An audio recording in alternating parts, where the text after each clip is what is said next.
बिस्मिल्लाहिर्रहमानिर्रहीम। Dear first students, आज हम बात करते हैं चैप्टर नंबर 7 में स्लाइम मोल्ड्स पर। स्लाइम मोल्ड्स कहें या हम इनको मैक्सोमाइकोटा का नाम भी देते हैं। तो अब देखना ये है कि किस तरह से ये फंगस लाइक है। स्लाइम मोल्ड कहें या मैक्सोमाइसीटीज कह दें या मैक्सोमाइकोटा कहें। तो सबसे पहले हम देखते हैं ये अपनी लाइफ को दो स्टेजेस में मुकम्मल करते हैं। एक जिसको हम कहते हैं feeding stage of life, second one is the reproductive stage. Feeding stage जो है इसको हम नाम देते हैं it is the plasmodium. Plasmodium क्या चीज है हम ये देखते हैं कि plasmodium number 1 is the multinucleated mass है जिसमें बहुत सारे न्यूक्लियाई पाए जाते हैं। और फिर हम ये देखते हैं कि इसमें नेटवर्क ऑफ चैनल्स एग्जिस्ट करता है जिसके जरिए से मॉलिक्यूल और मटेरियल की ट्रांसपोर्टेशन होती है। जैसे हम देखते हैं फंगस में राइजाइड्स वाले हाइफी सबस्ट्रेट में पेनिट्रेट करके फूड मटेरियल को डाइजेस्ट करने के बाद डाइजेस्टेड प्रोडक्ट्स को एब्जॉर्ब करने का रोल प्ले करते हैं। तो इस तरह से हम देखते हैं at the feeding stage these slime moulds form a network of channels. और फिर हम देखते हैं ये पाए जाते हैं found on damp decaying places like log, दरख्त का तना, या इसी तरह से लीफ लिटर, गलने सड़ने वाले पत्तों पर ये फैलते हैं। और हम ये देखते हैं अपनी एक्सटेंशन स्प्रेडिंग के दौरान में 30 सेंटीमीटर तक फैल सकते हैं और ये एब्जॉर्ब करते हैं, डाइजेस्ट करते हैं, नीचे से digest organic matter and tiny और स्मॉल बैक्टीरिया एंड प्रोटिस्टा। इस तरह से अपनी फूड ऑब्टेन करते हैं। अगर हम इसको एक डायग्रामेटिकली बना के देखें तो हम ये देखते हैं, सपोज किया कि ये कोई सबस्ट्रेटम की सरफेस है। अब इस सबस्ट्रेटम की सरफेस पर हम देखते हैं मल्टी न्यूक्लिएटेड एक मैस है कि जिसके इर्द गिर्द हम देखते हैं कोई सेल वॉल और बाउंड्री मौजूद नहीं होती। लेकिन जैसे जैसे हम देखते हैं कि इसमें सेल्स की ग्रोथ होती है जो 30 सेंटीमीटर तक एरिया में फैल सकता है, इस पूरे मैस में डिफरेंट प्लेसेस पर जगह जगह पर हमें न्यूक्लियाई और न्यूक्लियसिस जो है वो नजर आते हैं। अब ये देखा जाता है कि इस स्टेज पर जब जगह जगह पर न्यूक्लियाई नजर आए तो हम देखते हैं इनके दरमियान में एक नेटवर्क ऑफ चैनल जो है वो भी एग्जिस्ट करता है। और इन नेटवर्क ऑफ चैनल्स के जरिए से ही ये देखा जाता है कि ये सेल वॉल की फॉर्मेशन मुकम्मल करके इंडिविजुअल सेल्स में सेपरेट होना शुरू हो जाते हैं।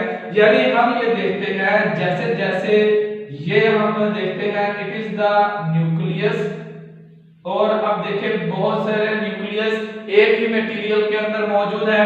तो ये वाली स्टेज जो है इसको हम नाम देते हैं इट इज प्लाज्मोडियम। और ये इसके अंदर चैनल लाइक स्ट्रक्चर है। तो ये कंडीशन जो है इसकी कहलाएगी this stage is the plasmodium. इस स्टेज पर हम इसको प्लाज्मोडियम कहते हैं। आहिस्ता आहिस्ता इसकी ग्रोथ और डेवलपमेंट के बाद देखते ये है कि इन प्लाज्मोडियम वाले सेल्स के इर्द गिर्द सेल वॉल की फॉर्मेशन से अगली स्टेज का आगाज होता है जिसको हम कहते हैं ये रिप्रोडक्टिव सेल्स पैदा करना शुरू कर देते हैं।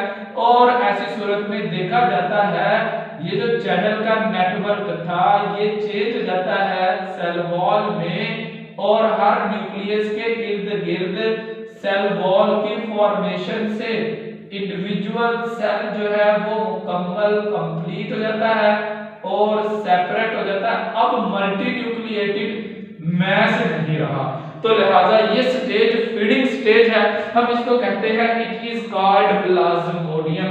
अब देखिए ये प्लाज्मोडियम एसेक्सुअल वे में भी रिप्रोडक्शन करता है, जिसमें हम देखते हैं कि ये स्पोरेंजिया डेवलप करता है। अब इसके बाद अगर हम देखें तो अगली स्टेज है it is the reproductive stage. हम देखते हैं एट अराइवल ऑफ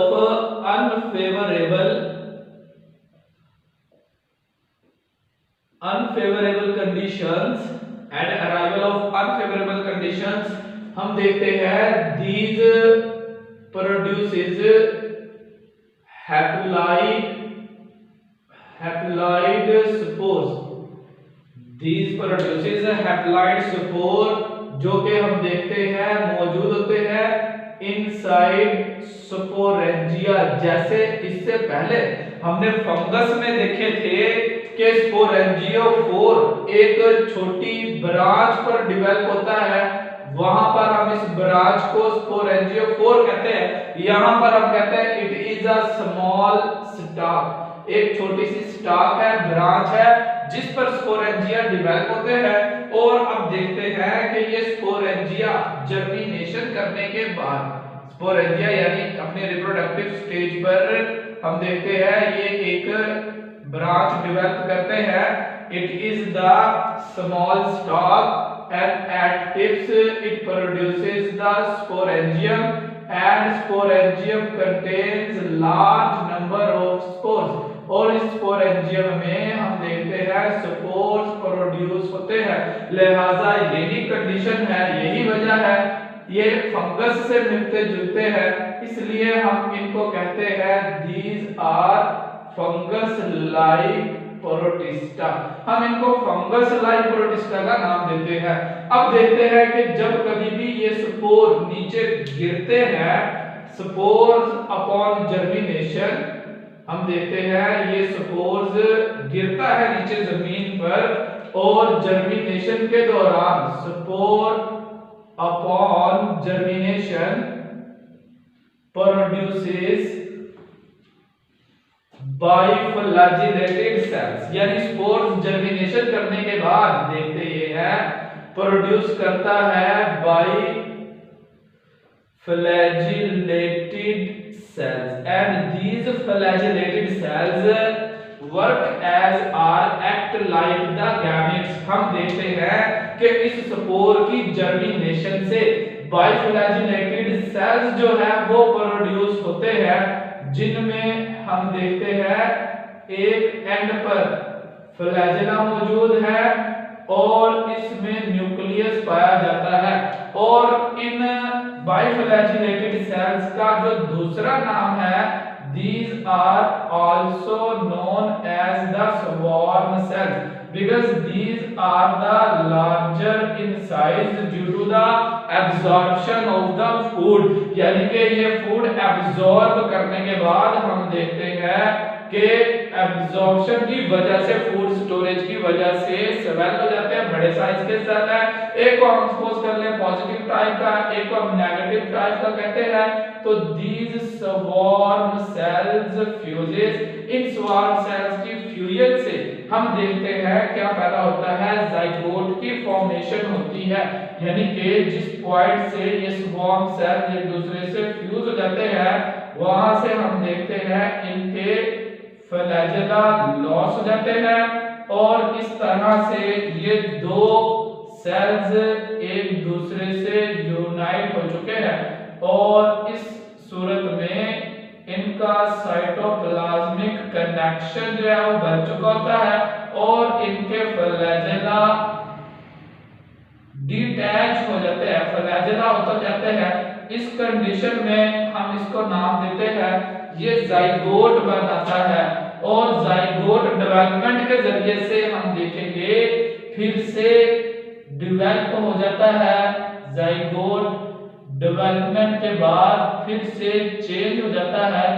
अब ये जाइगोट बन जाता है जो कि डिप्लॉइड है, यानी कि इसमें हम देखते हैं कि पॉजिटिव न्यूक्लियस भी मौजूद है और इसी ही तरह से नेगेटिव न्यूक्लियस या उसके क्रोमोसोम्स भी पाए जाते हैं और इसको हम कहते हैं it is the zygote. Zygote after the germination, zygote अपनी डेवलपमेंट के जरिए से दोबारा से नई फीडिंग स्टेज का आगाज करता है। तो इस तरह से हम देखते हैं at reproductive stage during the unfavourable condition haploid spores meiosis से प्रोड्यूस करते हैं and these spores upon germination biflagellated cells पैदा कर देते हैं और इन बाइफ्लैजिलेटेड सेल्स की फ्यूजन से जाइगोट बनता है। जाइगोट डेवलपमेंट के बाद फिर से नई फीडिंग स्टेज का आगाज करता है और इस फाइलम में जो एग्जाम्पल है इसको हम कहते हैं it is physarum polycephalum. It is the example of a slime mold. Fisarum polycephalum. It is the example of a slime mold or Maxomycetes or Maxomycota.